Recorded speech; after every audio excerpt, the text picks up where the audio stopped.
딸을 학교에 보내지 않아서 구속된 40대 여성이 사실은 큰딸이 또 있는데 큰딸은 5년 전부터 생사를 알 수가 없고 실종됐다라고 말했습니다.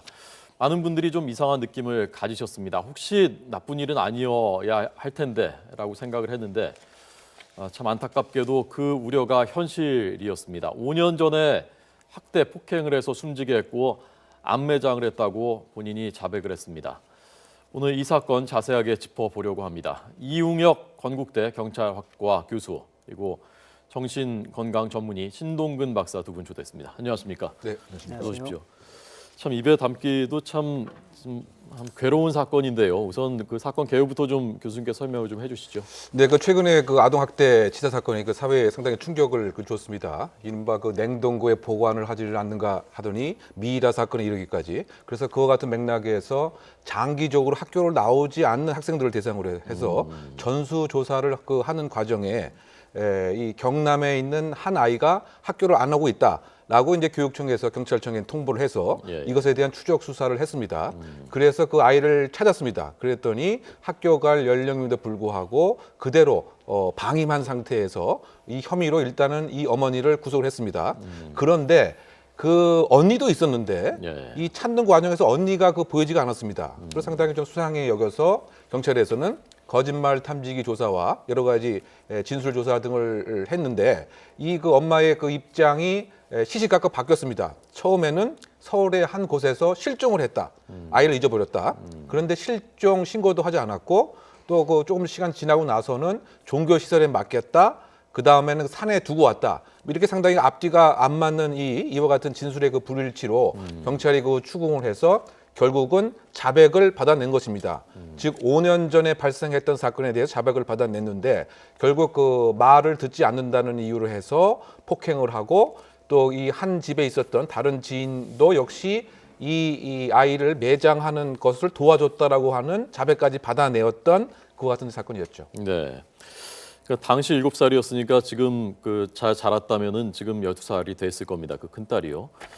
자, 좀 더 자세하게 짚어보기 전에 먼저 그 박사님께서는 보시면서 착안하시는 부분이 우리하고 좀 다를 것 같은데 어떤 부분을 제일 먼저 눈여겨보셨습니까, 이 사건? 저는 일단 먼저 이 사건을 들었을 때 너무 충격적이었어요. 최근에 이제 그런 사건들이 몇 개가 반복되고 있었지 않습니까? 그래서 집안 이제 가정이라는 것이 더 이상 어떤 안전한 기지로서 역할을 하지 못하고 범죄 현장이 될 수도 있다는 점, 그리고 어린 나이에 학대에 의해서 이제 꽃도 피우지 못한 채 죽게 돼서 너무나 안타깝다는 점에서 많은 사람들이 충격이 되었던 것 같습니다. 저는 이 어머니가 어떤 심리로 이렇게 했을까 나름 추정을 해봤는데요. 일단은 그 가정 불화가 굉장히 심각했던 것 같아요. 그래서 뭐 남편이 경제적인 문제도 일으키고 그래서 빚이 많아지고 그 다음에 뭐 가출도 했다는 이런 얘기들을 보면 그러고서 이제 결국 본인이 애들 데리고 집을 나왔잖아요. 그래서 가정 불화가 굉장히 심각했다. 그 뒤에 이 집 저 집 연연하면서 경제적으로도 상당히 어려웠던 것 같은데 그러한 스트레스들을 이제 자식에게 화풀이하는 형태가 되는 거예요. 그래서 가정 불화 같은 경우에 특히 이제 사이가 좋지 않았던 배우자와 좀 닮았다고 느껴지는 애한테는 더욱 더 심하게 화풀이하는 그런 경향이 종종 나타날 수 있고요. 본인은 뭐 애가 버릇이 없어서 훈육이라는 형태로 취했다고 하지만 말이 훈육이지 실제로는 학대를 넘어서서 살인이다 이렇게 말할 수 있는 그런 사건이 되고 만 거죠. 그러니까 남의 집에 얹혀 살다 보니까 뭐 이것저것 눈치도 보였을 거고 그러지 않아도 여러 스트레스들이 있었는데 그거를 풀 수단을 자기 아이를 선택을 한 거군요. 그렇죠. 그런 사례가 근데 이렇게 극단적인 경우 말고도 꽤 있습니까? 근데 실제로 그런 경우가 종종 있습니다. 이를테면 어떤 집안에서 아이를 뭐 특정한 애를 편애하고 누구를 조금 더 미워하고 이런 형태가 실제로는 부부의 어떤 불화에 의해서 그 다른 쪽의 배우자를 뭔가 닮았거나 연상시키는 어떤 애한테 또는 그 애가 태어났을 때 가정적으로 좀 더 어려워졌거나 이럴 때 이제 애한테 더 학대하거나 이런 경우가 심리적으로 종종 보입니다. 그러니까 이걸 뭐 통계적으로 보면 말이죠. 그 아동 학대 치사의 경우가 그 10년 동안 약 200건이 발생을 했습니다. 그 1년에 약 한 20건 정도죠. 사망까지 이른 것이요. 그렇죠. 그런데 이것은 공식 통계 한계 같아요. 왜냐하면 이번에 전수 조사를 할수록 사실은 우리가 묻혔던 범죄, 이것을 암수 범죄라고 하는데 알려져 있지 않는 사건이 이게 드러나는 것이죠. 그러면 사실은 1년에 20건이 아니고 그가 배가 될 수도 있고 더 많이 있을 수도 있다. 그 이유 자체는 이것이 발생하는 공간이 가장 안전해야 될, 가장 그 개인의 사생활이 보호돼야 될 집안에 있다 보니까 찾는 데 한계가 있고, 그래서 이것에 대한 그 대안으로서 그 재작년에 아동 관련된 그 이제 법이 의심이 되면은 신고를 의무적으로 해야 할 그 직업의 종류를 20개 이상으로 확대를 했습니다. 근데 그럼에도 불구하고 남의 일 또는 이웃의 무관심 이것 때문에 이와 같이 학대 정황이 있음에도 불구하고 지금까지 발생한 사건을 보면 관심을 안 가졌다. 이것은 제도적으로 학교에서도 그랬을 뿐만이 아니고 뭐 경찰에서도 그랬고, 그러니까 그 외국 선진국과 발견해서 가장 큰 차이점이 조기 발견율에 있어서 무려 8배에서 10배 정도 그 차이가 납니다. 즉 바꿔 얘기하면 예방 인프라가 지금까지는 상당히 우리가 그 취약했다. 그러니까 지금 계속 발견되고 묻혀져 있던 이유도 그와 같은 이유인 것이죠. 그래서 그 처벌, 사후적인 처벌 못지않게 사전에 조금이라도 아동 학대에 관한 징후가 있으면은 이것을 빨리 포착을 해서 의심스럽지만 신고를 해야 되는 거죠. 외국 사례 같은 경우는 예를 들면 1시간만 놀이터에서 혼자 놀고 있는 아이를 발견해도 저건 아동 학대 징후가 있다라고 해서 일단은 신고를 합니다. 신고를 하고 나서 아동 학대의 여부가 되는가는 확정 판단에 대한 또 다른 절차가 있고요. 근데 우리는 그와 같이 조기 발견에 있어서의 그 인프라가 없었던 것이 숨겨져 있던 피해 아동들이 지금 하나둘씩 드러나는 것이 아닌가 이런 생각이 듭니다. 예. 그러니까 이번에 좀 시스템이 보완되긴 했지만 좀 더 기준을 엄격하게 할 필요가 있겠다. 선진국에 비춰봤을 때라는 말씀이 어느 정도나 어떻게 폭행을 했길래 뭐 이렇게 그 숨질 때까지 그냥 방치해뒀다면서요? 베란다에 묶어놓고요? 그렇죠. 이제 우리가 생각하는 것 이상으로 사실 8살, 9살 이 아이는 성인의 물리력을 받게 되면은 상당한 충격이 있습니다.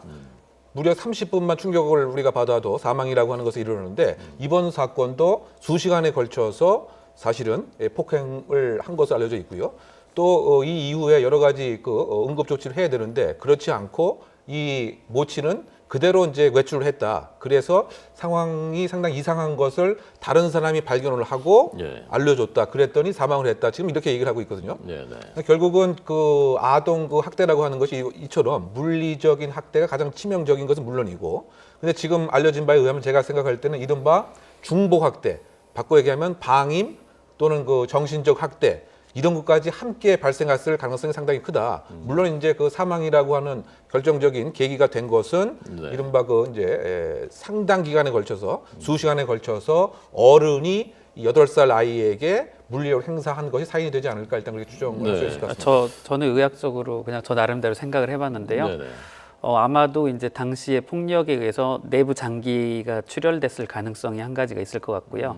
두 번째는 이제 아이를 베란다에 이제 묶어놓고 이제 오랜 시간 방치를 하면서 얘가 그거를 뭔가 풀려고 굉장히 많이 바둥거리지 않았을까. 그런 과정에서 수분 보충이 되지 않은 채 심한 탈수에 의해서 사망했을 가능성이 있다고 그렇게 생각을 합니다.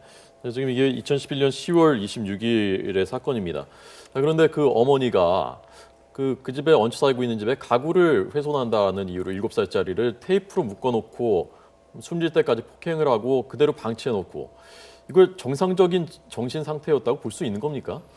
저는 일단은 이제 아이는 왜 그러면 가구 훼손을 하고 이 아이를 어머니도 그렇고 주변의 지인들도 엄하게 다스려야 된다고 자꾸 때리라고 했다는 거예요. 그래서 그런 부분을 보면 아이에게 어떤 행동 문제는 있었던 것으로 추정이 돼요. 그러니까 다소 충동적인 성향을 가졌을 것으로 보이는데 그 근본적인 원인 역시 가정 환경과 어머니로부터 비롯됐다고 생각을 하는 거죠. 이를테면 초기에 얘가 어렸을 때부터 가정 불화와 부부 싸움이 잦았고 가출한 뒤로 이 집 저 집 이제 전전하면서 다니면서 계속 아이에게 화풀이를 하잖아요. 이런 것으로 인해서 아이가 굉장히 정서적으로 불안정해졌다는 것이고 정서적인 불안정이 이렇게 행동 문제로 나오는 경우가 많이 있거든요. 그러니까 5살 때부터 이미 그 부모가 헤어지고 엄마 따라서 그 다른 집에 얹혀 살았던 거거든요. 이 아이가. 이 아동 학대를 하는 그 부모들의 공통적인 특성이 두 가지가 있는데요. 이른바 첫째는 그 양육하는 방법을 제대로 학습하지 못하고 있다고 하는 점. 그러니까 바꿔 얘기하면 이제 그 이 아이를 아이로 보지 않고 성인과 동일하게 생각을 하는 거죠. 그러다 보니까 예를 들면 경제적인 열악성이라든가 배우자와의 갈등 이것에 대한 전치, 감정이 이제 이 아이에게 전치되다 보니까 네. 성인처럼 공격을 하는 이와 같은 이유가 있고요.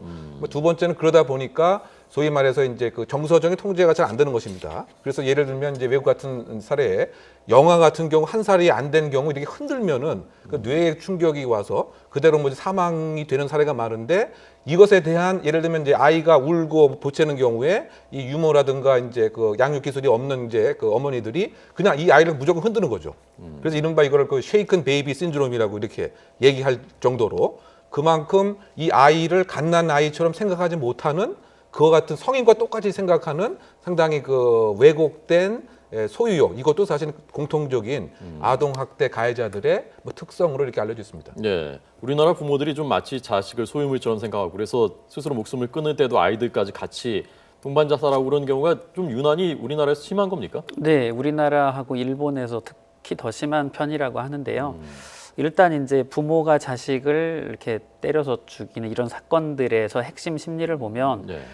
내 자식을 내 마음대로 하는데 무슨 상관이냐 하는 이제 이런 심리가 작용을 해요. 근데 그거를 조금 더 깊이 들어가 보면 부모와 자식의 경계를 구분하지 못하는 것이고요. 마치 자식을 나의 소유물 또는 내 신체의 일부라고 생각하는 것이기도 하고 또 한편으로는 내가 세상에 태어나게 했으니 내가 알아서 해도 된다. 마치 신이 세상에 창조를 해놓고 죽일 수도 있는 것처럼 그런 어떤 창조주적인 그런 생각을 가지고 있는 면도 있습니다. 그래서 이런 면들이 이제 뭐 과거에는 순장이라든지 이런 풍습에서 보이기도 했고 좀 전에 말씀하신 대로 동반 자살의 경우도 가족은 함께 이렇게 죽는 이런 경우도 있고요.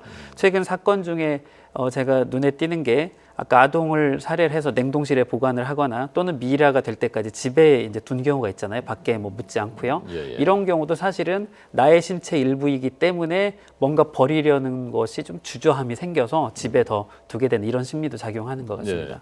교수님, 그 공범들 있지 않습니까? 시신들 안매장하는데 가담한 사람들이요.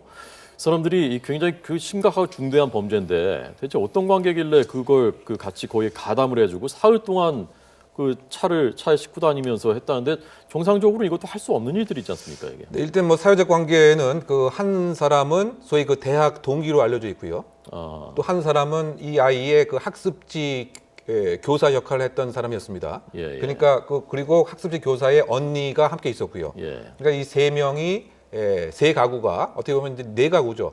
한 아이들과 합쳐서 한 10명이 함께 그 살았던 것인데 다 같이 살았습니까 그렇게? 한 아파트에 방이 5개로 알려져 있는데 예. 어쨌든 한 10명 정도가 이제 함께 산 것으로 현재 알려져 있습니다.